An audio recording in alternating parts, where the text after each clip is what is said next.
Welcome to this Wise Living Water podcast. Our messages are dedicated to guiding individuals towards a closer relationship with our Lord and Savior, Jesus Christ. Dr. Norman Wise is thrilled to embark on this journey with you. Through these podcasts, we aim to provide insightful material that will inspire and uplift your spiritual journey. Join us now as we delve into the teachings of Jesus Christ and explore how we can apply His wisdom to our daily lives. Together, we will reflect on the power of faith, love, and compassion in shaping our existence. There is a husband who is an executive, and he has been working very hard, and he recognizes that he hasn't been spending as much time with his sons. He has 2 sons. And he is wealthy, and so he decides that during the summer break from school, he wants to take his sons on a world-class fishing trip. It's going to be great. They're going to be able to bond. They're going to spend this time together. And, his wife and him have spoken about how there's a need for him to spend more time with his sons. So he knows his wife, should be for it.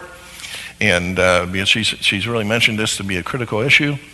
However, at the same time, the wife's father is getting elderly, is very sick. In fact, at a point where she's not sure that he's going to live another year.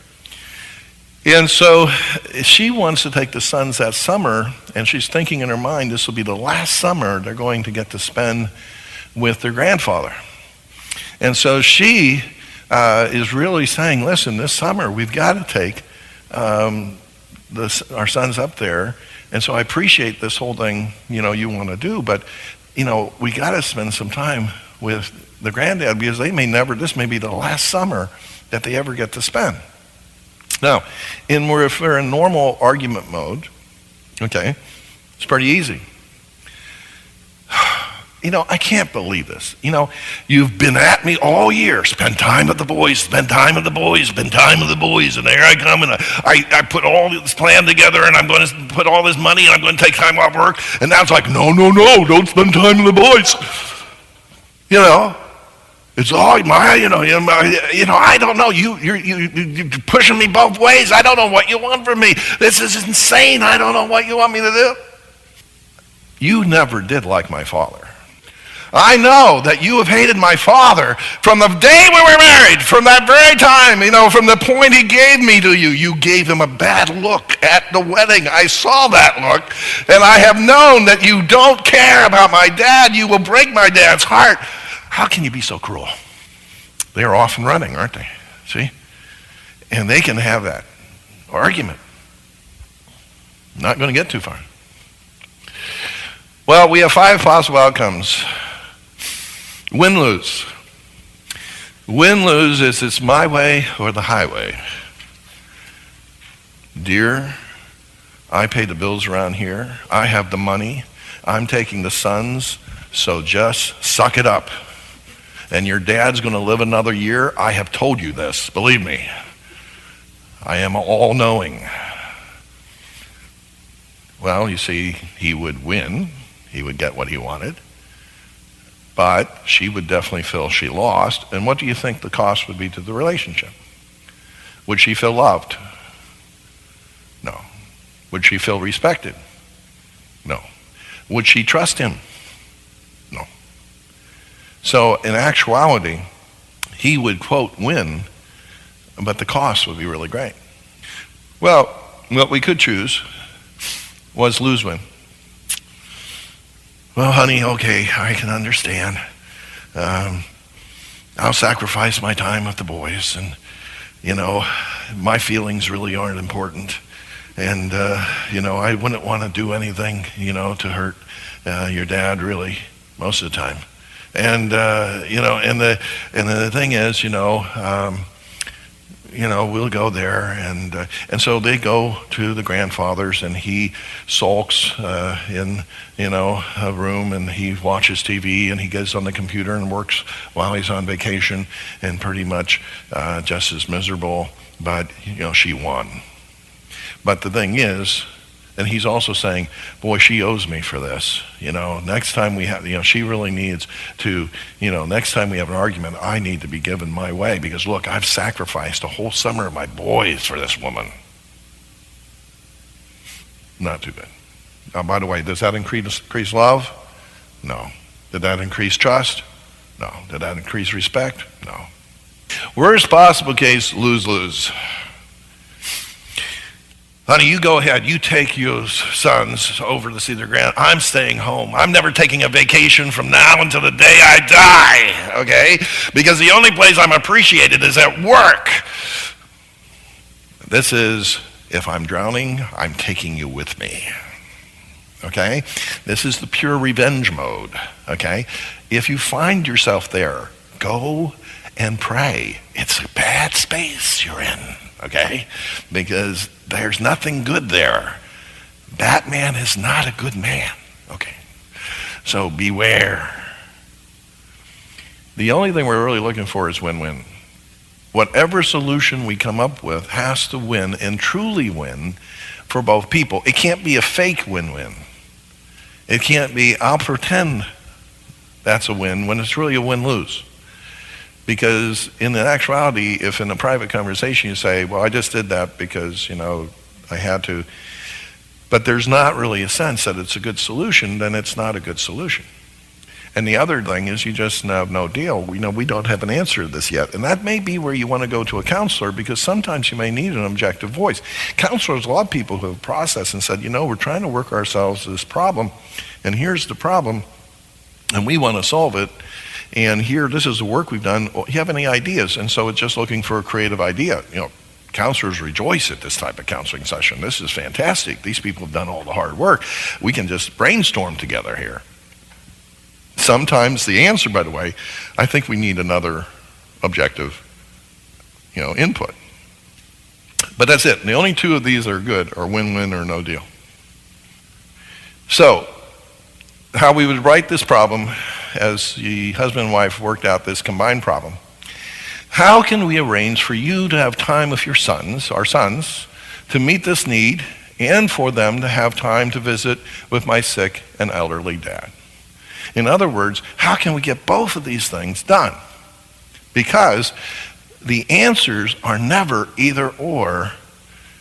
You have to move from either or thinking, either my way or the highway, to both and thinking. Now you see, that is difficult for us because we don't live in a both and culture. We don't have, our culture a lot of times is built up on the idea that if there's a conflict, it's got to be either or, and somebody is going to have to overpower someone else, and someone's going to have to win and someone's going to have to lose. But that doesn't work in marriage, okay? Because you got to live with these people for the rest of your life. So you can't do it that way. So you have to think both and. How can we meet the real essential needs of both people? That may create some, now by the way, you have to start thinking outside the box. By the way, do you know what answer you think is the right answer? The first answer you came up with. The moment you had it, it was inspired, and you don't doubt it. But you know what? It's just one answer of 10,000 answers to the problem. And so why does that one answer have to be the inspired answer? Why couldn't there be modifications? Why couldn't there be amendments? Why couldn't there be changes to it if it would work better? Sometimes we get stubborn very early in the process. Just your first thought, by the way, is not necessarily your best thought. You ever think about that? That was my first thought on it. Okay, good. Is that your best thought on it? Not necessarily. Now, this does mean some stretching for us, because quite honestly, these may be brand new ways of us to think, but it actually is necessary for coming up with true problem solving in marriage. Next thing you go to is the emotions. The husband says, I'm very frustrated right now, hon. I'm conflicted. I don't want, I would feel horrible if our son's going to see their granddad, but I feel really guilty over the fact I haven't been able to see them, and I feel I've hurt my sons, and so I'm real conflicted. inside. I have like a lot of battling inside. I'm angry over, I don't know why it's always got to be so difficult. I don't know why this can't be easy. And I'm sad that, we're in such kind of situation. Now, understand this. Anger is always a secondary emotion. And actually what is behind the anger is frustration, confliction, and sadness. You always, when you say you're angry, you have said something true, but you've only said something partial. You have to ask yourself what's underneath the anger, because that's the deeper emotion. And for the most part, that's what your spouse really needs to hear. They kind of already know you're angry. But they need to hear those other things, because they don't hear that you're sad. They don't hear that you're scared. They don't hear, because you see, those are more vulnerable. But you see, those are also true emotions. So the husband shares that. Now what the wife says, honey, I am sorry that you're so frustrated, and I understand this is a frustrating situation, and I can understand I'm conflicted, and I can understand it has made you mad. I wish it was easier. I don't know what to do. And she gives him a hug. You see, what does he feel? He feels his emotions were hurt. The wife shares, I'm frustrated too, and I'm afraid. I don't want to lose my father. I can't stop thinking about what is my life going to be like if my dad dies. I just can't imagine what my life is going to be like when my dad dies. And I've always wanted my sons to grow up with their granddad, and it doesn't seem like it's happening, and I'm anxious, I'm concerned, and I find myself scared all the time. And he says, honey, I'm so sorry. I can't imagine, my parents are alive, and I can't imagine what it would be like to lose one of them. I know this is really hard for you. And well, you see, what has happened is all those emotions have been shared, but instead of those emotions becoming the fuel for negative fighting, for pushing our agenda, okay, both people, this, by the way, is emotional intimacy.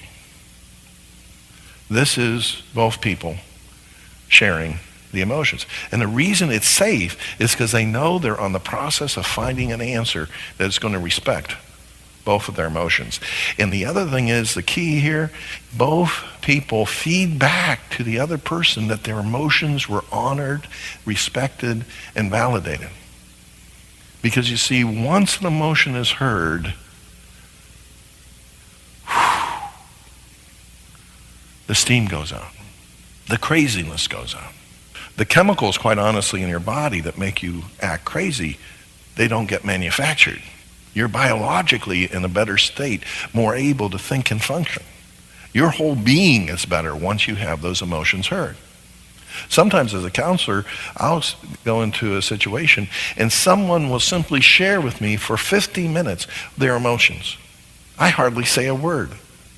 And I just give feedback over the fact of I'm hearing their emotions and stuff. And then at the end of it, we pray and they say, oh, that was the best counseling session in the world. It used to baffle me. I said, I didn't do anything, but I did, because maybe I was the first person in their life that validated their emotion. Because most of the time, we just fight. We want our emotions heard. We just don't want the other person's emotions heard. And so we're afraid if we hear the other person's emotions, our emotions won't be heard.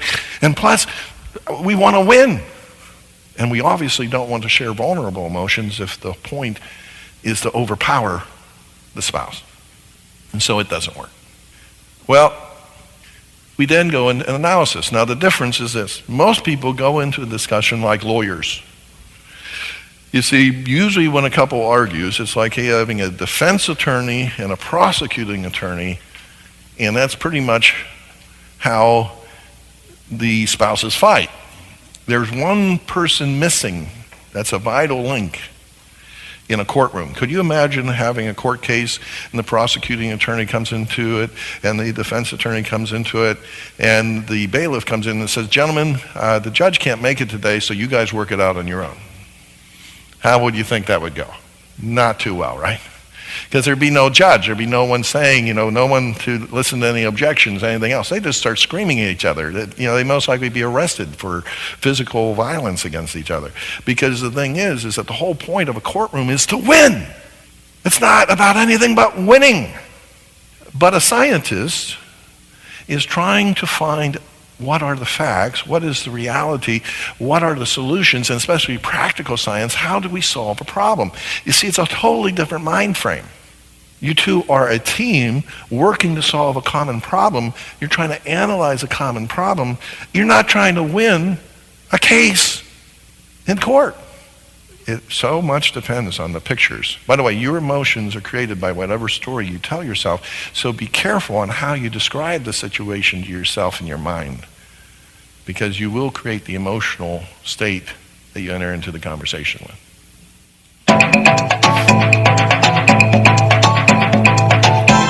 Hello, I'm James Maxwell, CEO of MyTools.com, home to hundreds of free career building tools and resources. And I'm Amy Carlson from MindTools. We're going to talk about brainstorming, a popular and effective technique for developing creative solutions to a problem. Brainstorming is often used in a business setting to encourage teams to come up with original ideas. It's a freewheeling meeting format in which the leader sets out the problem that needs to be solved. Participants then suggest ideas for solving the problem and build on ideas suggested by others. A firm rule is that ideas must not be criticized. They can then be completely wacky and way out. This frees people up to explore ideas creatively and break out of established thinking patterns. Everyone in the group is free to announce any ideas they have about the topic in hand. Now, at times, the ideas may seem a bit bizarre, but with the help of the group, some of them can be honed into really innovative and workable solutions. It's also helpful to brainstorm on your own. When you don't have to worry about other people's opinions, you can often think up more ideas like this. However, the development of those ideas is often better in a group, where you can tap into other people's views and experience. It pays to run your group brainstorming sessions properly, which means following a number of guidelines. First, clearly define the problem you want to solve and lay out any criteria that need to be met. Then make sure the session stays focused on the problem. The participants should come from as wide a range of disciplines as possible so that the ideas represent a broad spectrum of experience and perspectives.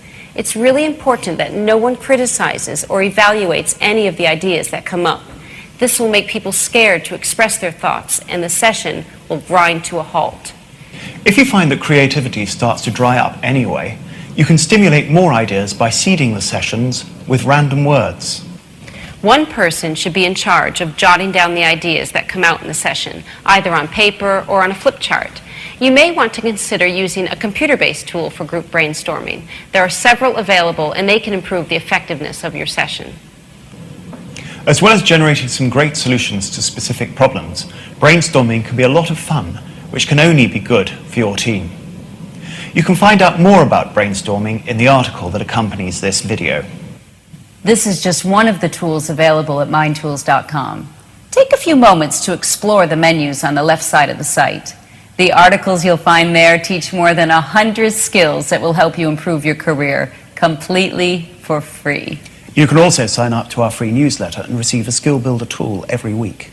When you subscribe from the brainstorming article, you'll also get a free copy of our brainstorming toolkit worth $9.99. So sign up now and watch your career take off.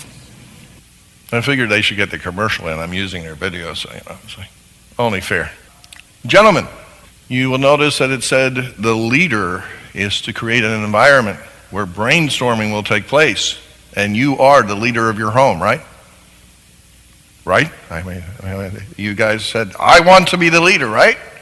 That means you are going to want to say, listen, I want every idea you have. Let's talk about this. And you get, yes, somebody, could you keep the notes, and write them down? Because the whole point is you're trying to be creative. You want to know what they are thinking. And yes, you get to share what you're thinking. But all the ideas get on the table. Because the point is to let every idea be heard, not to criticize any idea. This is not a debate, it's a search for an answer. Okay? And so the whole point is you have to seek first to understand and then be understood. And so that again is your role as a leader. Because normally, if someone doesn't think you want their ideas, what happens? If you're with someone and you don't think they really want your ideas, what normally happens in that conversation? You usually don't share your ideas. Or if you do share your ideas, you either share them in sarcastic ways or you share them in a way that seems aggressive, because the whole atmosphere is one that it's not that we're looking for an answer, we're trying to win. You're not trying to win. There's nothing to win. There's a solution to be found. Someone loses the keys to the car. And so one approach is, if you didn't always put your keys in a different place, you wouldn't lose them. This is just characteristic of you being less than organized in how you handle life. And this is why we don't have any money in the bank, because this is just another sign of your irresponsibility. I believe that you need to go to the pastor and confess how you don't take care of things, because God must hate how you run things. Now you can do that, okay? How close are you to finding the keys? You're no closer to finding the keys. In fact, this person now may be so depressed, saying, God took my keys. Because I am a bad man.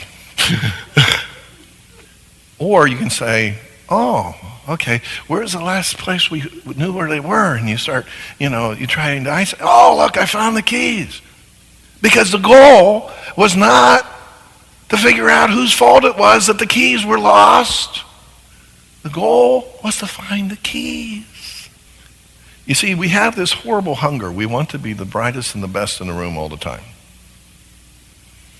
We only feel good when we're the brightest and the best in the room all the time. And since we're around our spouse most often, it is especially important for us, for our spouse to know that we're brighter and better than they are.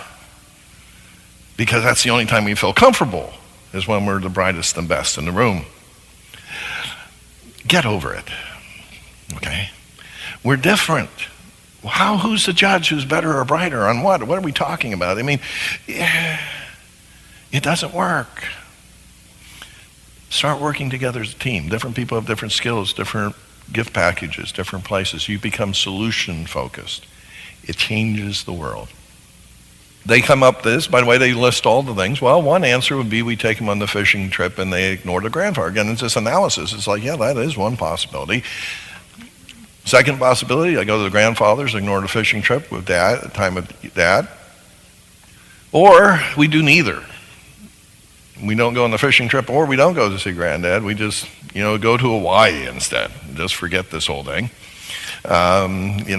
Just ignore the problem. Or find a way of combining the fishing trip with a trip to grandfather's house.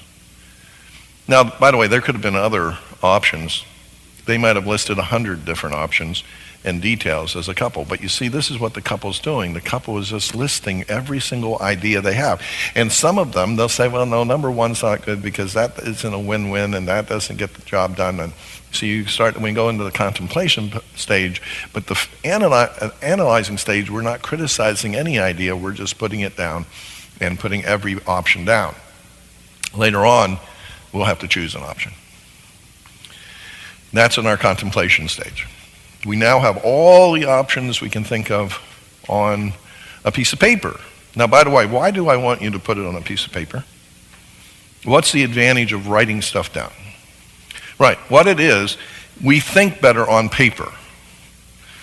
Do any of you balance your checkbook in your mind? If so, congratulations. But the thing is, it's easier on paper. For some reason, when we're facing difficult personal decisions, couple decisions, we think for some reason we don't need to write anything down. Our mind, by the way, begins to feel better when we write it down because it doesn't have to keep repeating a point because the point's on a piece of paper. Have you ever had it so that we keep repeating a point? Well, the reason is our verbal communication is very fragile, but we write it down on a piece of paper and my subconscious mind says, oh, look, it's on the piece of paper, it's safe. I don't have to say it 10 times, okay? So it wipes out that whole repetition thing that drives us crazy, okay? We avoid having to say, I heard you already. See, wipes that whole point out. And then also we start seeing stuff. Our logical mind starts working differently when we're working with a piece of paper. It engages us in a whole different way of thinking. Most people don't argue on paper. Okay? Now, what you're going to do is pray. Gentlemen, again, this may be a stretch for some of you. It might be hard. You may never have led your wife in prayer. And if that's where you are, that's where you are. And you can just say, can we pray quietly, silently? And I hope you can at least say that to your wife. But if not, then you say, listen, I want us both to pray about what we've just discussed. And so you let your wife pray, and you pray together, and you commit it to God. James 1 says, if any of you lack wisdom, let him ask God, and God will ignore you and act like you never existed. That isn't what the verse says. No. It says that God will give wisdom to those who ask, trusting that God cares and gives an answer. Okay? So amazing, again, one of the things that isn't common in problem solving among couples, even Christian couples, is prayer. Which means we're not being very sane, stable, or spiritual most of the time when we approach this stuff. We act like prayer's only good on Sunday. Well, how does that work?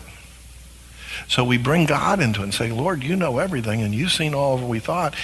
Proverbs 16, the ways of the man are in the man's mind, but his walk is before the Lord. Lord, we want your will. Show us, give us the best answer.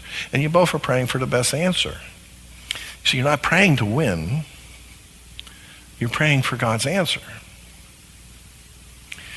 Then you might, depending on the weight of it, say, why don't we sleep on it? You don't get any points for speed. Sometimes the mind, some people process at different rates. Have you ever, like some of you may be really quick processors and you instantly jump and go, that's it, and you're like a little computer. But, your spouse might be more like a crock pot. The flavors only come out over a period of time, okay? They like to stew over it, right? And most of the time that creates a problem because they're going, come on, we got and they're not ready. Well, that's okay. If you're done, you can wait. If they're stewing, let them stew. It tastes better, okay, at the end of the process.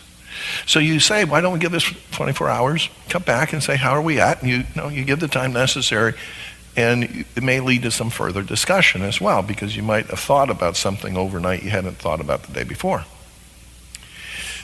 You pray again. Say, okay, Lord, here we are, we're at this time. And then you together choose one or a combination of the ideas, maybe several of the ideas kind of blended together in your discussion. And you come together and say, that's our answer. That's our answer. We are choosing that because we believe that's the best win-win answer that we know of before the face of God. It may mean a compromise. A compromise is not bad. A compromise is simply finding a halfway to accommodate both people. There's nothing wrong with compromise except if it's compromise of morals. Most of our opinions, God doesn't care about, quite honestly. Do you know that God most likely doesn't care how you solve the problem, but he cares about your process of solving the problem, more about the solution.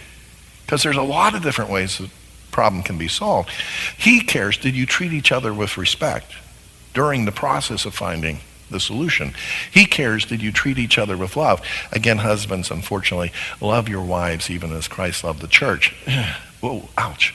And so did I love my wife even as Christ loved the church in the middle of this process? Do you respect each other in the middle of this process? See, that's what's important to God. Do you know God has allowed Terry and I to survive bad decisions that we made together? Because you see, a bad decision God can overcome. It may not have been the best decision. We might have really not thought it through very carefully. But God was okay with that because we treated each other well in the process. We think it's so essential we get the very best answer. Well, this, by the way, puts you in a pretty good position to find the very best answer. But even if you don't, God can handle that. But the damage you do to each other in argument, oh, well, they see that breaks God's heart. And even if you make the best decision by abusing your spouse, the best practical decision, but you had to abuse your spouse to get it done, it was a bad decision. Because the price was way too high. There's more important things than the right choice. And again, we're not talking about moral choices here, because quite honestly, the vast majority of the time, we're not talking about moral issues. We're talking about different ways to solve the same problem. And God is more concerned that we treat each other with love than we always be brilliant. Being brilliant's not bad. But now, every good answer has the mental DNA and the spiritual DNA and the emotional DNA of both partners. Every answer the couple creates is a child. See, no child was ever born that had 100% of the DNA of the father. And no child was ever born that had 100% of the DNA of the mother. Every child is a unique combination of two people's DNA.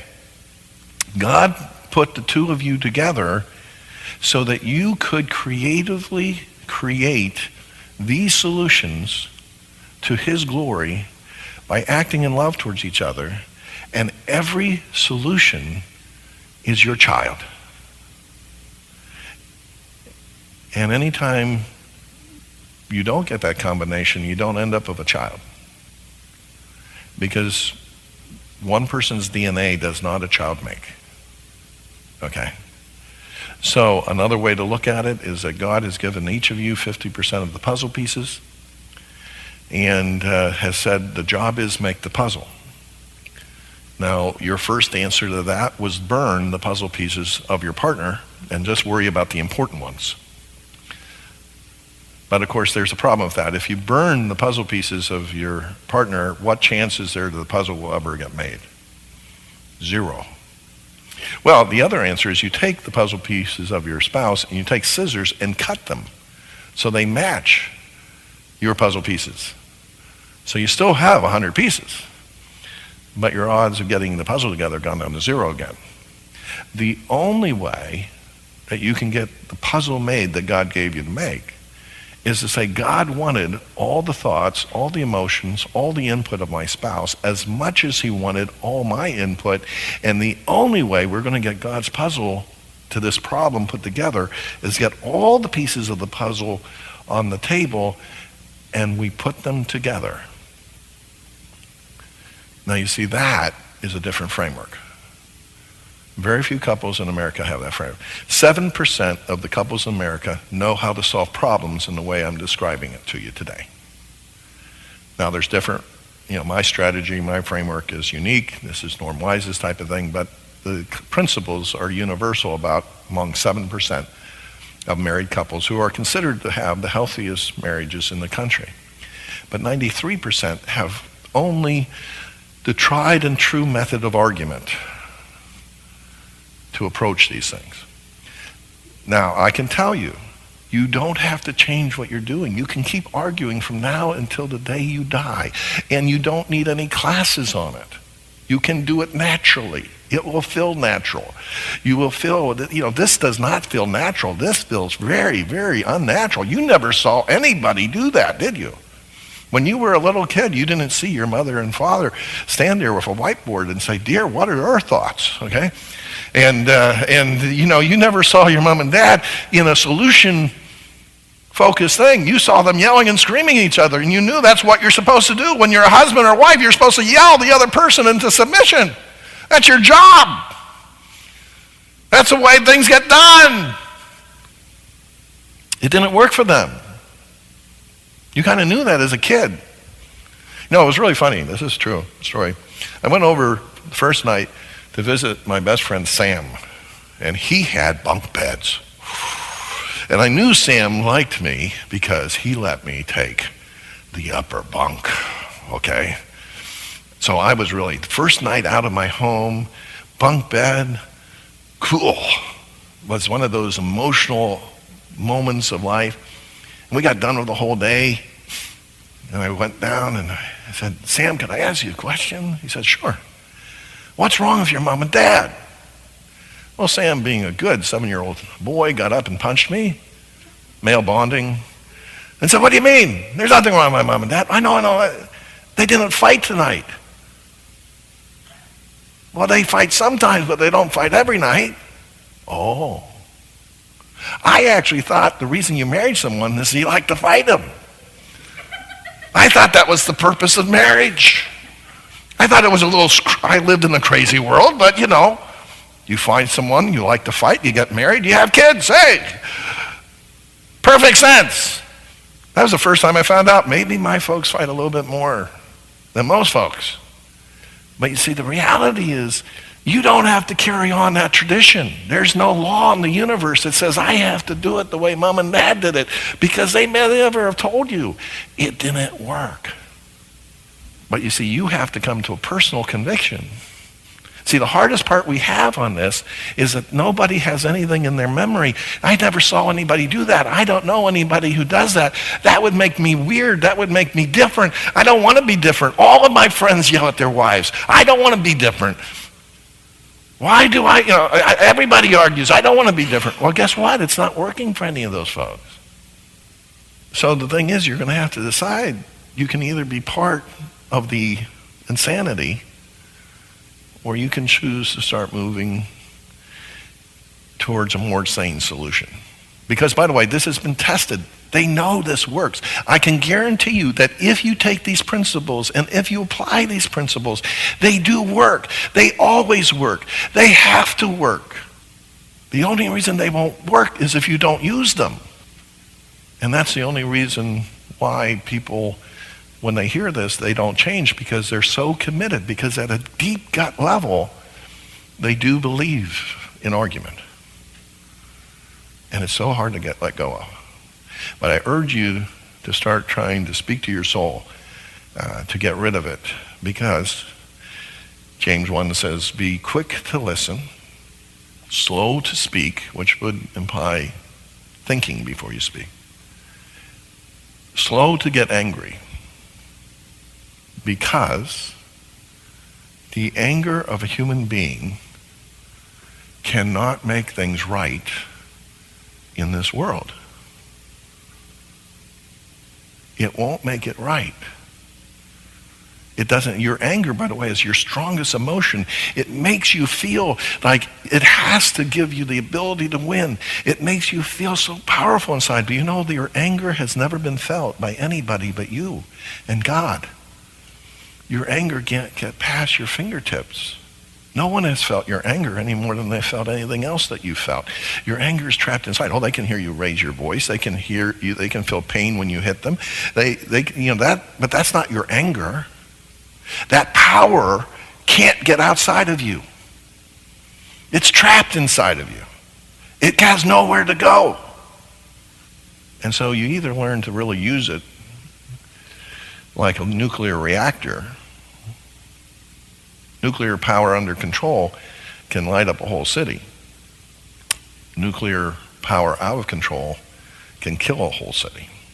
That's your anger. If you can use to harness the power of that anger towards good ends, if you become angry at argument, if you hate something that's hateful, that's a great use of anger. Don't waste your anger on things that you shouldn't waste your anger. There are things to be angry about, but not a lot of times what we aim at. Aim your anger at something worthy, like sin. Be amazed what would happen if we got angry at sin. That could just change our whole world. Well, contemplation. Now you're going to come up with an expression or experiment of what your answer. And you're going to write down your answer so that everyone's agreed. You're not going to rely on your memory. You're going to come up with a specific, measurable, action-focused, realistic, and time-defined answer. In this case, this summer, we will go, and the family will go to grandfather's house for the summer. There's a lake near the grandfather's house, and the dad and his sons will go there early in the morning to fish with dad.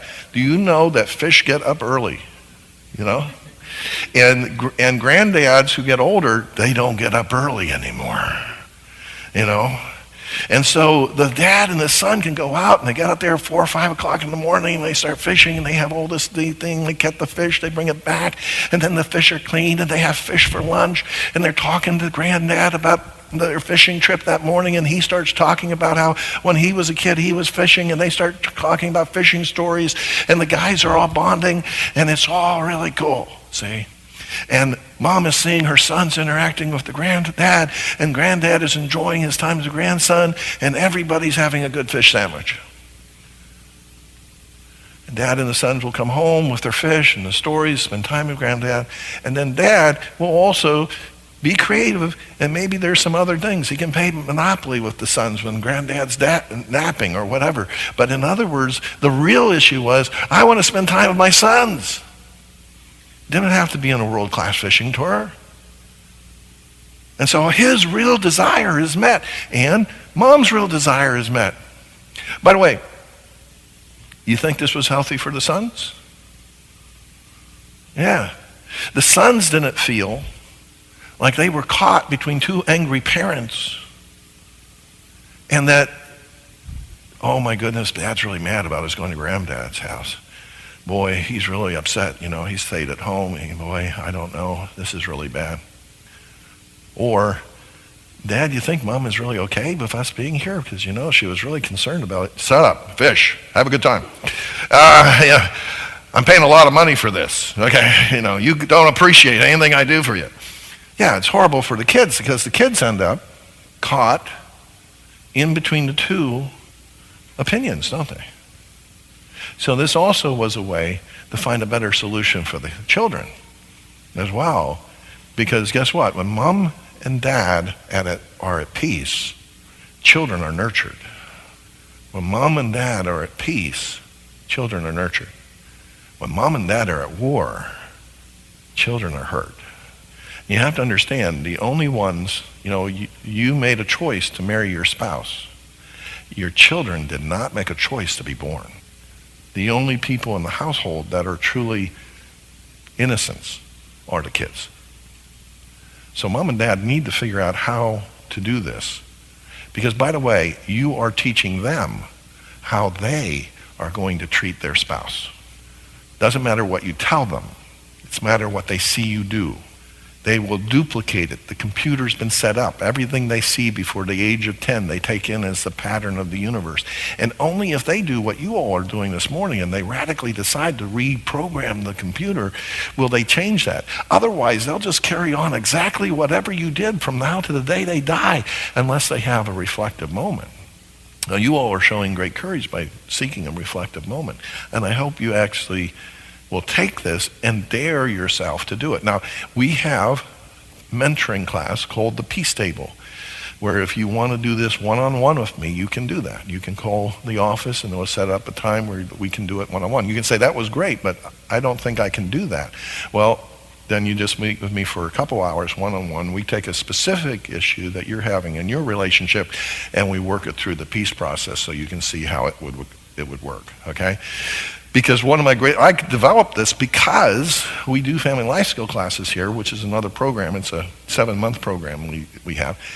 But as I went back and I reviewed with the graduates, they weren't really getting this. You know, we talked about it in class, but they weren't the practice, what was happening. And I was so concerned because I believe this is vital to getting things turned around in the homes of America. It's vital to healing hearts and homes. If we can't become peacemakers, Jesus said, blessed are the peacemakers. If we can't become peacemakers in the most intimate relationships of our life, then what hope? I mean, if husband and wives can't figure out how to make peace, how do we expect nations to make peace? if the people that love each other the most can't come to any agreement, then how do we expect anything in this world to work?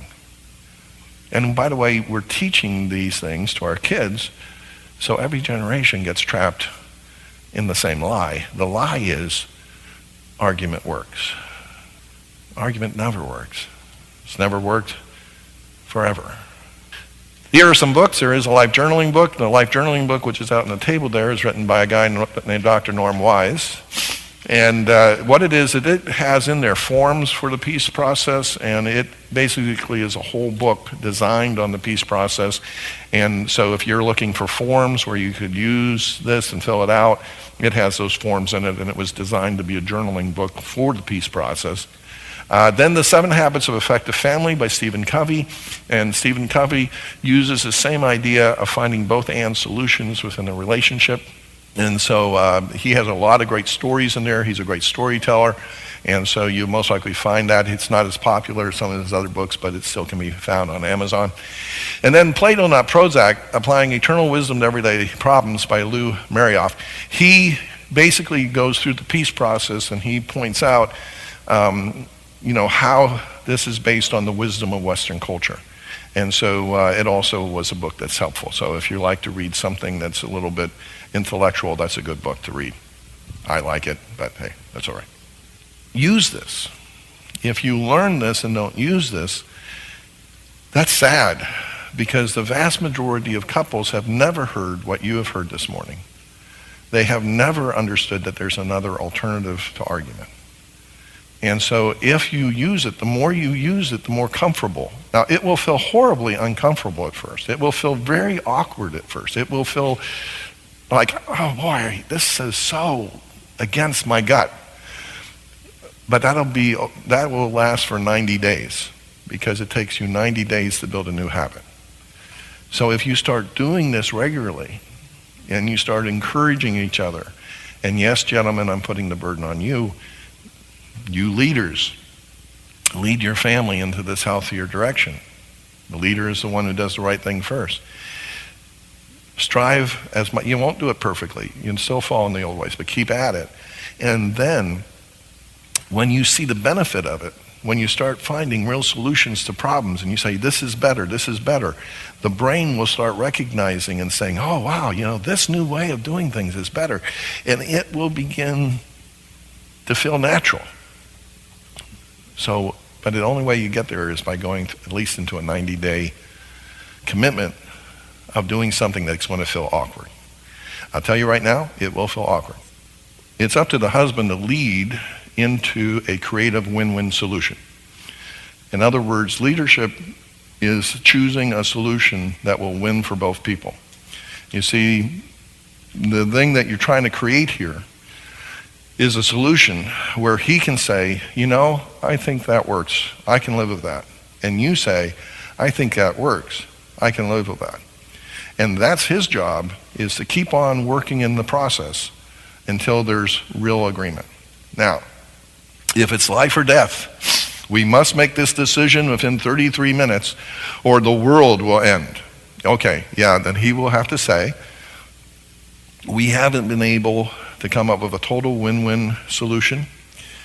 The one closest to the win-win solution that I see is this. And so, honey, trust me, I'm making this decision for the best of us, and we simply didn't, it's a time-sensitive type of thing. But quite honestly, the number of times that actually happens is rare, okay? There's very few. You see, what we want to do, it's kind of like, what we want to do is we want decisions to be like, they used to have these cameras. Now, this is old-fashioned now, but they had these cameras, and you would take the picture, and it would pop out. And if you gave it time to the air, it would form. You remember those? Okay? And they were really quick at that time, so you could take a picture and they would come out and you would wave it. And so Bill Cosby said one time, he said, what we would really like is if kids could be that way. You kiss your wife and suddenly the child appears, and it's like, it just kind of forms there, and it's like no 9 months or anything, just, and that's how we want decisions to be formed. Quick, easy. Because we're kind of into an instantaneous society. But the best decision might take some time to find, and especially a decision that honors both people. So his job is to make sure that he has listened to you and that he has expressed himself, expressed his true feelings, and that the two of you have come up to the best of your knowledge with the best win-win solution you can have. Now that's what will happen. Yes, there could be a time, okay, we got to make the decision. But you see, there's a difference. What if the wife knows that the husband is trying to find a decision that's win-win? What if the wife believes that the decision the husband is making is not based on my way or the highway, but is based on, I want to love my wife as Christ loved the church, and I want to find the best decision, and I want to find the DNA that is the combined decision of God, and that's the decision I'm looking for. And that's normally the way the husband makes a decision. And then there's this decision where you don't have the time. It really is a time-critical decision, and the husband has to make the decision quickly. What does the wife feel if most of the time she's being listened to? Can she trust that? See, she can trust that because there's a knowledge that the husband is really seeking in his heart to find that. And now sometimes, you don't have time. The decision's got to be made and made now. There are times like that in life. But trust of leadership comes when those who follow believe that the leader is acting in their best interest. And there's evidence that they're acting in not their own selfish interest, but in the best interest. That's when trust comes in. Does that make sense? So you see, that's why we want, his job is to say, have we found a win-win decision? And if not, we're not done yet. We have to keep working here, because we want to try. Now, you may not find a perfect one. That's okay, and you both admit, I think this is the best we got. But you can come to that satisfaction, that compromise, because we are wounded, and we are weak, and we are wicked, but God in his grace can give us the help to find answers like that. And understand, by the way, regardless of the decision made, the important thing is that you treated each other with love in the process. That's what God says, 1 Corinthians 13, he says, if you do everything but you don't have love, it's nothing. So if they made that decision and you didn't love each other and you didn't show respect for each other and you didn't give trust to each other, you lost anyway. Because whatever isn't done in love is vanity. So we also have to reevaluate what's success. Success is making decisions the right way. Now, by the way, I do think better decisions actually come out of this process. I think practically better decisions come out of this process. But that isn't the most important part of it. The important part of it, a husband and wife have treated each other well in this process, which in argument they never do. Thank you for choosing to be part of the Wise Living Water podcasts with Dr. Norman Wise. We hope these podcasts serve as a source of inspiration and enlightenment as we grow in our faith together.